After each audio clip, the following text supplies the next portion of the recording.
అందరికీ నమస్కారం అండి. ఈ యొక్క వీడియోని ఎంతో దుఃఖంతో బాధతో చేస్తాము.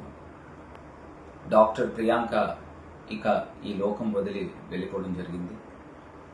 ఈ ప్రభుత్వం యొక్క నిర్లక్ష్య వైఖరి ఎంత దారుణంగా ఉందో ఈ రోజు ఉదయం వారి తండ్రి రాజమండ్రి ప్రకాష్ నగర్ పోలీస్ స్టేషన్ ముందు ప్రెస్ మీట్ పెట్టి మరీ చెప్పారు.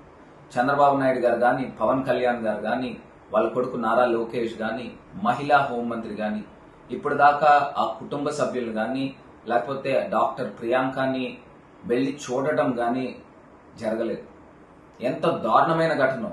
ఇది కాకుండా కనీసము ఆర్థిక సహాయం కిందని కూడా హాస్పిటల్ ఖర్చుల నిమిత్తం కూడా కనీసం ₹1 కూడా ఈ గవర్నమెంట్ వెచ్చించడం జరగదు.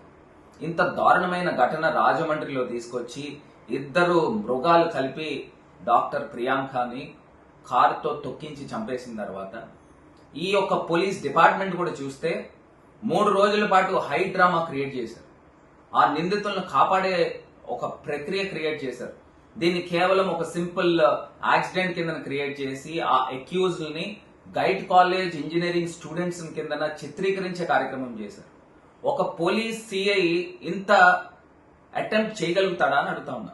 దీని వెనకాల అదృశ్య శక్తులు, దుష్ట శక్తులు ఎవరున్నారు? ఎవరు మెప్పు కోసం ఈ సీఏ చేశాడు? అసలు ఎన్ని సూట్ కేసులు మారిని అక్యూజ్ ని కాపాడడానికి? ఇంత దారుణమైన ఘటన మేము వెలుగులో తీసుకొచ్చిన తర్వాత పోలీసులు కంగారు పడి సెక్షన్స్ మార్చి 308 కట్టారు. అయినప్పటికీ కూడా అది సరిపోదు. అటెంప్ట్ మర్డర్ కూడా కాదు, ఇవాళ మర్డర్ కేసులు కట్టి ఈ మృగాల్ని నేరుగా డైరెక్ట్ గా ఎన్కౌంటర్ చేసే స్థాయికి ఈ రోజు ప్రజాస్వామ్యంలో ఇంత దారుణాలకు ఒడగెడతా ఉన్నారు. ఇది ఎట్టి పరిస్థితుల్లో ఒప్పుకునేది కాదు. డాక్టర్ ప్రియాంకకి న్యాయం జరగాలి. దీనికి రేపు ఉదయము ఖచ్చితంగా రాజమహేంద్రవరంలో ఉన్న విద్యా సంస్థలన్నీ కూడా బంద్ ని స్వచ్ఛందంగా ప్రకటించాలని కోరుతా ఉన్నా. ఇది రాజకీయాలకు అతీతంగా మళ్ళీ ఇంకొక ప్రియాంకకి ఇలాంటి ఘటన జరగకుండా ఉండే విధంగా ప్రభుత్వాలు కూడా మేల్కొనే విధంగా చేయాలని పిలుపునిస్తా ఉన్నా. వీళ్ళు చెప్తా ఉంటారు మీ భద్రత మా బాధ్యత అని. ఎక్కడుందండి? ఎవరికుందండి భద్రత? ఎవరికుండండి బాధ్యత? ఇవాళ ఏ రకంగా లేకోకుండా ఇవాళ కేవలం ఒక డైలాగులకి పరిమితం అయ్యారు తప్పితే ఈ ప్రభుత్వము ఈ రోజున కార్యరూపంలో ఎక్కడా కూడా జరగట్లేదు. ప్రియాంక తండ్రి ఇవాళ వచ్చి ఆయన యొక్క ఆవేదన వెలగక్కున్నారు.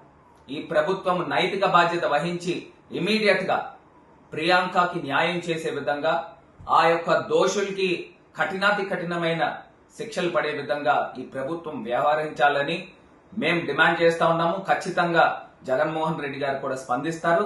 డాక్టర్ ప్రియాంకకి న్యాయం జరిగే వరకు మా యొక్క పోరాటం కూడా ఉంటుంది.